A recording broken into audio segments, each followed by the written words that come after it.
जय झूलेलाल। नवरात्रि जे पर्व जी तव्हां सभिनी खे लख लख वाधायूं। ख़बर धर्म जी नगरी धमतरीअ मां आहे।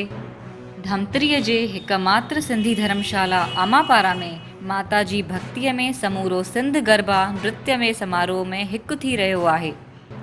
सिंध गरबा नाइट जे प्रतियोगिता में रोज़ राति जो उत्साह में नयो माहौल हली रहियो आहे। प्रतिभाशाली ॿार ऐं वॾा अछे ऐं नीरे वॻे में गरबा महोत्सव में मौज मचाए रहिया आहिनि।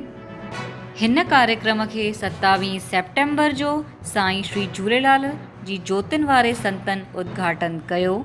हिते उपस्थित भाई साहब नारायण दास जग्यासी, भाई घनश्याम दास उदासी, संत हरीश लाल ऐं सिंध महिला मंडल जूं असांजूं मायर भेनर प्रिया पंजवानी, जया चावला, शारदा चावला, प्रीति पिंजानी, सोना चंदानी, सरला डोडवानी, मोना वाधवानी, किरण ग्वालानी, श्वेता नानकानी, पार्वती वाधवानी, साक्षी वाधवानी, मोना वाधवानी, रोमा आहूजा, दिशा कमरानी, रोशनी जिज्ञासा, किरण ग्वालानी, सरला डोडवानी असांजी हिननि भेनरुनि जो सिंध गरबा जे आयोजन में सहयोग रहियो ऐं सहयोग आहे।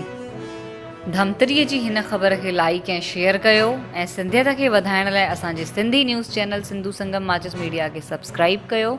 जय झूलेलाल।